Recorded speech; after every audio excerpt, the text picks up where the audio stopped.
Qui est le plus subtilement écrit entre Tony Montana de Scarface et Guts de Berserk? Non pas en surface ou en cliché d'anti-héros, mais en décortiquant la finesse de leur écriture narrative, essentielle et symbolique. On ne parlera pas ici de ce qui est cool ou plus fort, mais de subtilité d'écriture, c'est-à-dire la capacité d'un personnage à incarner, sans lourdeur ni simplisme, des tensions profondes, souvent contradictoires, dans la durée de son arc. La subtilité structurelle de Tony Montana, c'est le devenir dans le temps. Arc tragique, fermé, quasi mythologique, montée fulgurante, chute brutale. Le récit est cyclique et sacrificiel. Il commence en enfer, littéralement, le camp des réfugiés, s'élève par la violence et meurt dans une orgie de feu et de poudre. Mais il y a une faible marge d'évolution psychologique. Tony ne doute jamais vraiment. Il impose, détruit et explose. L'homme devient une ligne droite tendue vers sa propre perte. Il est plus un symbole qu'un humain. L'Américain rêvé du système capitaliste, mais poussé à l'absurde jusqu'au délire paranoïaque. Avec Guts, on a un arc ouvert, en spirale descendante et ascendante.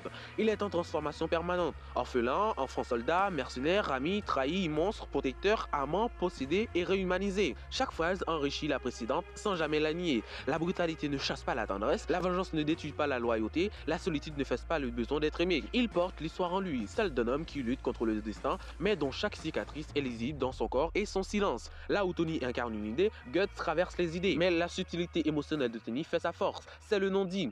Tony dit tout, il hurle, explose, montre tout de lui-même, même sa douleur. Le spectateur est rarement invité à lire entre les lignes. Tout est expressif, visible, violent. Sa tendresse pour sa sœur, sa fierté éthique, sa haine des traites sont explicites, presque caricaturales. Il vit dans un monde où le langage est visuel. Mais Guts ne dit presque jamais rien. Son amour pour Casca n'est jamais proclamé en mots. Il passe par des gestes, par des silences, des reculs et des sacrifices. Sa haine envers Griffith est d'une ambivalence déchirante. Amour trahi, admiration dégradée, besoin de vengeance mêlé à une nostalgie de fraternité perdue. Son silence parle plus pour lui. Son silence parle plus de ses cris. Sa solitude n'est jamais exposée comme une pause dramatique. Mais Tony incarne la subtilité morale, la zone grise incarnée. La morale simpliste sous un vernis provocateur. Tony est loyal. Il déteste les traîtres, ne tue pas les enfants. Il est amoral, mais pas éthiquement complexe. Le spectateur n'est pas amené à questionner ses choix en profondeur, car tout s'explique par la logique du pouvoir et de la liberté.